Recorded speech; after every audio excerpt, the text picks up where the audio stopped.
Mình men anh tê của dương một đò hào. Victoria Barret. Anh hiênយ៉ាងម៉េចធ្វើបែបនេះដាក់ជីតារបស់ខ្ញុំ Hạt ấy ban chỉ nhom mình hiến. Tin ní chịp tê rồi bọc nhom.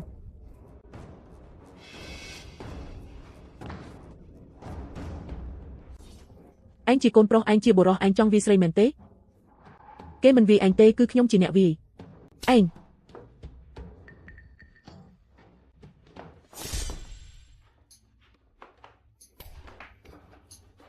Bạn.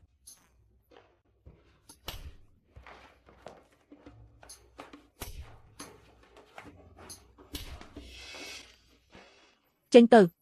Tế còn pling miêng mùi rồi đáy to tại cục chùm nuồn. Lục Chita. Mình ấy tê Lục Chita mình ấy tê. Ê lơ ní cúp giang mình ấy tê nà.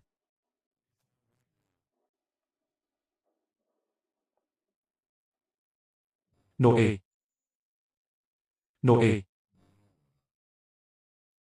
Cứ anh mình tê Noe. Anh bất chi trò lọt một bình mèn. Lục Chita chăm khuyên bàn. Anhកំពុងធ្វើស្អីនៅទីនេះ Victoria Barret កំពុងតែធ្វើបាបឪពុករបស់អញដឹងទេ អត់ទេតើវាពាក់ព័ន្ធអីនឹងឯង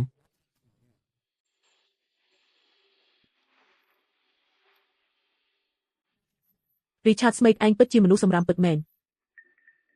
នាងតើនាងជាស្អីគេទៅហេតុអីបានជាមកគ្រួសារ Smith តើនាងចង់បានអី ខ្ញុំជាអ្នកណា អញចាំខ្ញុំមិនបានទេហ៎ មិនអាចទៅរួចទេ Raina Summer ស្លាប់យូរហើយតើ Richard Smith ខ្ញុំត្រឡប់មកវិញដើម្បីទារបំណុលដែលអញជំពាក់អ្នករាល់គ្នា ត្រៀមខ្លួនទៅថ្ងៃស្អែក ខ្ញុំនឹងផ្ដល់ការភ្ញាក់ផ្អើលដ៏ធំមួយដល់ឯង តើនាងចង់មានន័យថាម៉េចតើយឺតលោកជីតា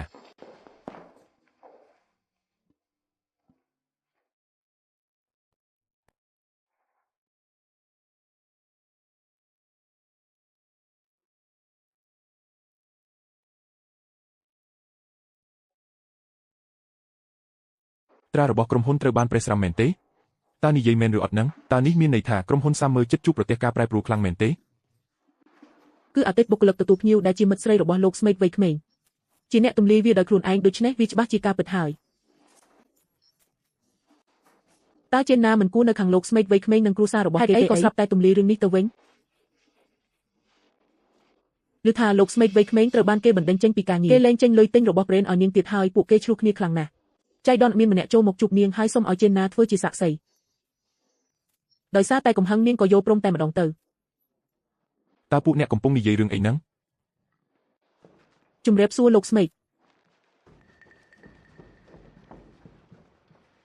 ចាប់ពីពេលនេះទៅបើមានចម្ងល់អីអ្នកអាចសួរខ្ញុំបាន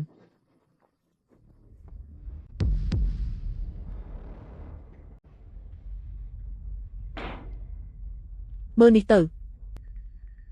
លោក Smith លោកហ៊ានលាក់បាំងរឿងធំធេងបែបនេះពីពួកយើងផងអត់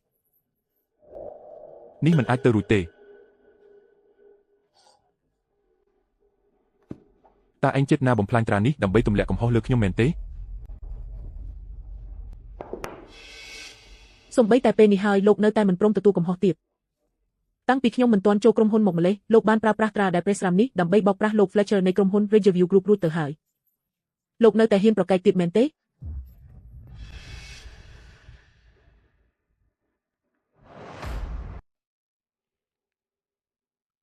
នេះមិនអាចទៅរួចទេ លោក Smith លោកលាក់វាបានយ៉ាងល្អឥតខ្ចោះមែនគ្រាន់តែគួរឲ្យស្ដាយដែលលោកភ្លេចថា Big នេះប្រើទឹកថ្នាំដែលអាចលុបបាននៅពេលដែលសីតុណ្ហភាពឡើងកម្ដៅទឹកថ្នាំនឹងរលាយបាត់ដោយឯកឯងហើយស្នាមប្រេះនៅលើត្រានេះនឹងត្រូវលាបត្រដាងទាំងស្រុងខ្ញុំចាំយ៉ាងច្បាស់ថាត្រានេះគឺលោកជាអ្នកបោះដោយផ្ទាល់ដៃ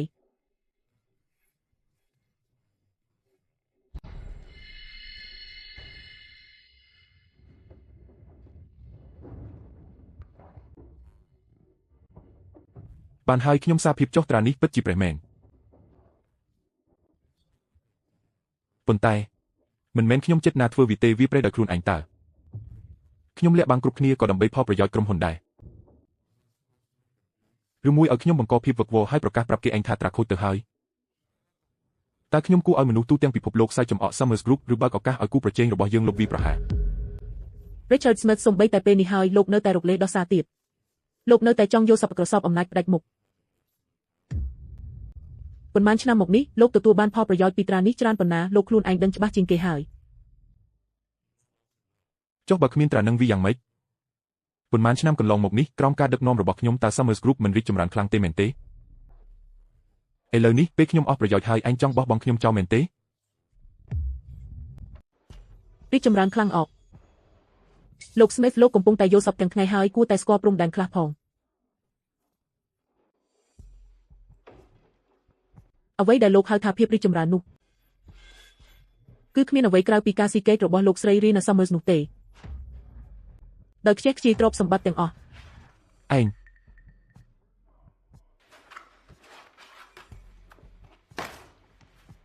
ការនោះបណ្ដាំមរតករបស់ Rina Summers ត្រូវបានសរសេរយ៉ាងច្បាស់លាស់គាត់បានបន្សល់ទុកមរតកឲ្យលោកដើម្បីមើលថែកូនប្រុសតូចរបស់អ្នកធ្វើជាកូនល្អចំពោះឪពុករបស់អ្នកនិងដឹកនាំក្រុមហ៊ុនឲ្យបានល្អតែចុងក្រោយលោកបានបរាជ័យយ៉ាងអាម៉ាស់លើរឿងទាំងអស់នេះហេតុដូច្នេះហើយបណ្ដាំមរតកនេះត្រូវទុកជាមជ្ឈចាប់ពីពេលនេះទៅចាប់ពីពេលនេះទៅលោក Richard Smith ត្រូវបានបណ្ដេញចេញពីគ្រប់តំណែងនៅក្នុង Summers Group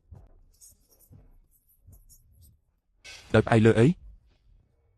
ទោះបីជាបណ្ដាំមរតកត្រូវទុកជាមុខក៏ដោយក៏ខ្ញុំនៅមានភាគហ៊ុនផ្ទាល់ខ្លួនរបស់គ្រួសារ Smith ដែរ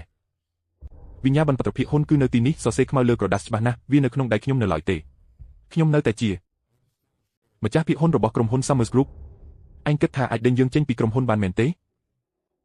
ចាំយើងប្រាប់ឯងទៅចុះឲ្យតែ Richard Smith នៅទីនេះកុំសង្ឃឹមឲ្យសោះ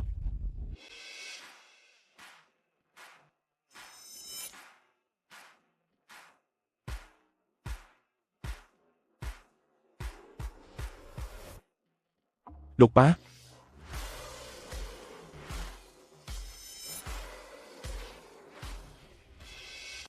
ភាគហ៊ុនរបស់គ្រួសារ Smith ដែលឯងកំពុងកាន់កាប់គឺចុះឈ្មោះក្រោមឈ្មោះរបស់ខ្ញុំឥឡូវនេះក្នុងនាមខ្ញុំជាម្ចាស់ខ្ញុំសូមប្រកាសថាខ្ញុំនឹងផ្ទេរភាគហ៊ុនទាំងអស់ក្រោមឈ្មោះរបស់ខ្ញុំទៅឲ្យកញ្ញា Summers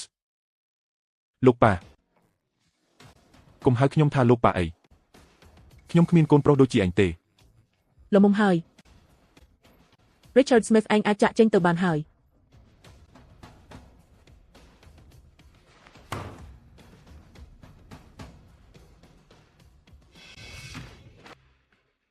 ប្រធាន Lawrence Charles Fletcher និងពួកចាស់គម្រើទាំងនោះ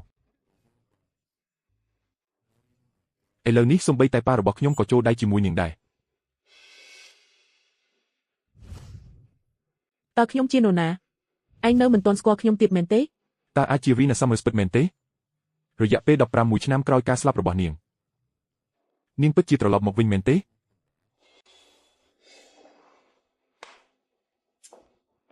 Richard ប្រាប់ខ្ញុំមើល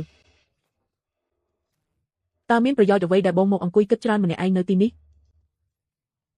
ទោះបីជាមែនឬមិនមែនជានាងក៏ដោយចូលប្រើប្រាស់អ្វីដែលនាងបារម្ភបំផុតដើម្បីសាកល្បងនាងទៅហើយបន្ទាប់មកបងនឹងដឹងការពិត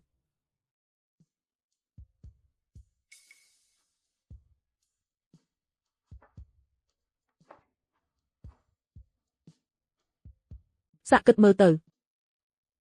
ចាប់តាំងពីនាងលេចមុខមករហូតមកដល់ពេលនេះតើនាងបានជួយលើកស្ទួយនរណាខ្លះតើនាងបានតាមការពារនរណាខ្លះហើយដោយសារតែនរណាទើបនាងហ៊ានកាត់ការជាមួយក្រុមគ្រួសារទាំងមូលបែបនេះ No A Smith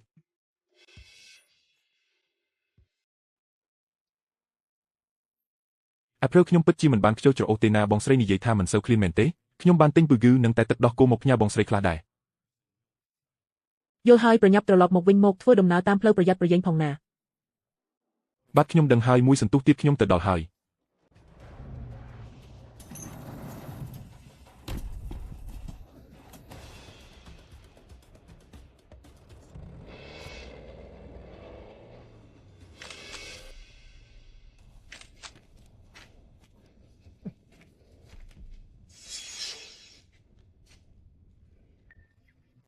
តើឯងចង់មានន័យថាម៉េចហ្នឹងលោកប៉ា